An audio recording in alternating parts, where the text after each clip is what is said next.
Hello, my favorite English language learners. It's your favorite English teacher here, Amy Joy. And whether you're studying for the TOEFL, taking college courses, or just love to learn about world history, then you need to know some specific words and phrases related to this topic to talk about it effectively.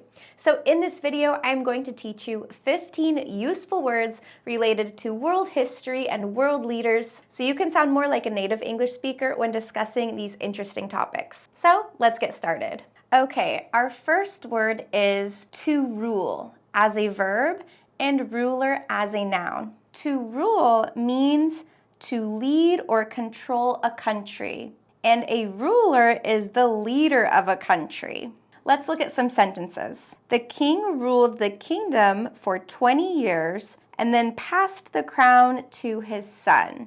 Let's look at another example. A fair ruler listens to the needs of the people.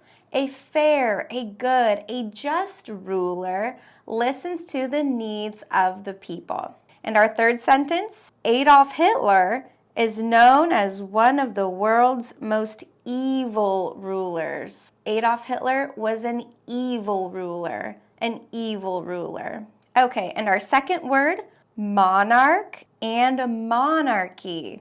Notice that CH makes a K sound. Monarch, monarch, or monarchy, monarchy. Good job. And a monarch is a king or queen. A monarch is a king or queen.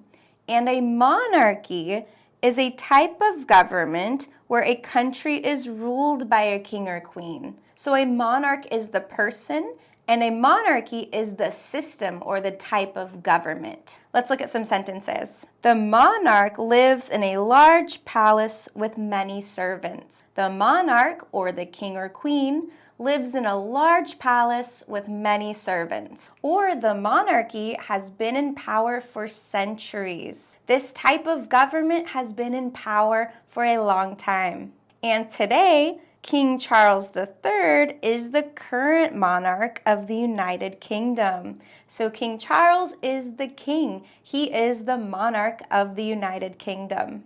And word number 3, dynasty. Dynasty. Not dynasty, dynasty. Good job. A dynasty is a series of rulers from the same family. The dynasty refers to the lineage or the family system that rules for a long period of time. And a dynasty might contain many monarchs, many kings and queens, all related to each other. Let's look at some sample sentences. Number 1, the Ming Dynasty ruled China for over 200 years. The Ming Dynasty ruled China for 200 years. Number 2, the Tudor Dynasty in England included monarchs like Henry VIII and Elizabeth I, all from the same royal family. So again, here we see many rulers, but they are all related and they are in the same family.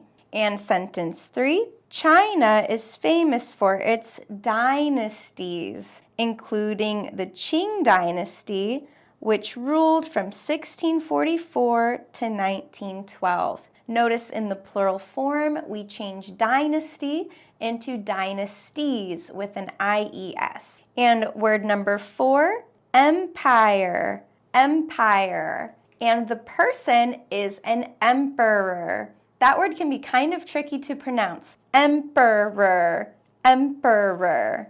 You try. Good job. And an empire is a large group of countries or regions controlled by one ruler. And an emperor is the ruler of an empire. They are the ruler, they are the leader, they have control of the empire. And in a sentence we can say, the Roman Empire was one of the largest in history. The Roman Empire was one of the largest in history. Or, the emperor expanded the empire by conquering new lands. The emperor expanded the empire by conquering new lands. And lastly, empires often grow through war and trade. Empires often grow through war and trade. And word number 5, civilization, civilization, civilization. And the adjective form, civilized, civilized, civilized. The meaning of civilization is a complex society with its own culture and way of life. And the adjective form, civilized, means having an advanced culture and society. So we can say ancient Egypt was a great civilization. Ancient Egypt was a great civilization. Or the Mayan civilization is famous for developing a complex calendar system. Or many historians consider ancient Greece to be one of the most civilized cultures due to its contributions to philosophy, art, and democracy. Okay, and our next word, to establish, to establish, to establish.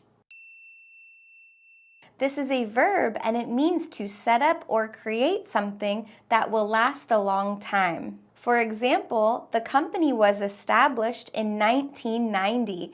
It was set up, it was created in 1990. Or the new manager tried to establish trust with his team by taking time to listen to everyone's ideas and concerns. Now notice this example is not really from history, and that's because we can use the verb establish in many situations. For example, I like to establish relationships with my students and my YouTube subscribers. You can establish a company, you can establish trust, you can establish a country, you can establish many different things. Let's look at our last example.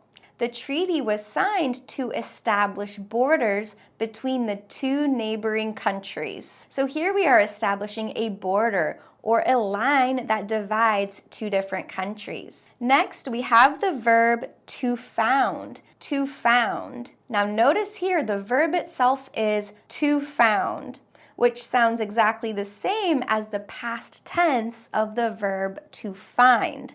But this verb means something a little bit different. And to found means to start or establish something, like a city, institution, or organization. To found has a very similar meaning to establish, but it is used in a more specific context. Let's look at our sample sentences. He founded the first university in the country. He founded the first university in the country. Notice here we have the simple past of the verb to found, founded. He founded the first university in the country. And our next example, the U.S. was founded on July 4th, 1776. The U.S. was founded on July 4th, 1776. And this is why we also say founding fathers. These are the men that founded our country. They said, "Bye Britain, we want to be independent." And our last sample sentence, she founded a charity to help homeless people. Notice in all three of our examples, you can found an organization, an institution like a university, or even a country or a city. But the use of this verb is restricted to these situations. So unlike our previous word to establish, which can be used in many situations, to found really only applies to organizations, countries, and schools or institutions. Okay, and our next pair of words is colony, colony, and the verb form to colonize, to colonize. Great job. A colony is a country or region controlled by another country. For example, in the United States, we had the original 13 colonies. Now they are states. But when they were colonies, they were specific regions controlled by Great Britain, the British Empire. So the British Empire controlled the 13 colonies before the Founding Fathers decided they wanted to be independent. And the verb to colonize means to take over another country or area and send people to live there. And there are many famous countries that are known as colonizers, or countries that have colonized other areas. The British Empire had many colonies. Spain colonized many places. The Portuguese colonized many places, and the Dutch colonized many places. Let's look at a few examples. The country became a colony of Spain in the 1500s. So my husband, he is actually from Cuba. And Cuba used to be a colony of Spain. That's why they speak Spanish in Cuba, because Spain colonized Cuba. Or the British colonized many parts of Europe and Africa.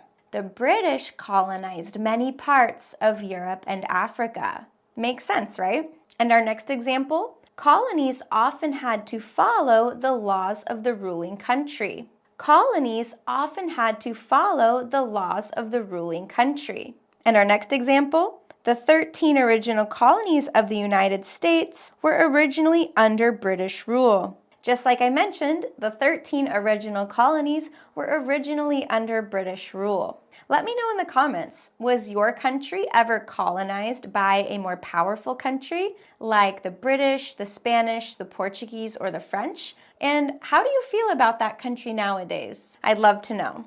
Okay, and our last two words for the day are to invade and invasion. To invade is the verb and invasion is the noun. To invade, to invade.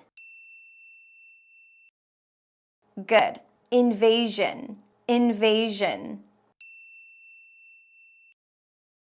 Excellent. And to invade means to take control of a country or area by force with an army. And an invasion, the noun form, is the act of entering another country or area with an army to take control of it. So in a sentence we can say, the army invaded the neighboring country, causing a war that lasted for years. So the army used force to take control of a country next to them. In our next example, we see the invasion of Normandy in 1944 was a turning point in World War II. The invasion of Normandy in 1944 was a turning point in World War II. And in our last example, when the soldiers invaded the city, many people were forced to flee or leave their homes. When the soldiers invaded the city, many people were forced to flee or leave their homes. Notice here we're using the verb form. The soldiers invaded. The soldiers invaded.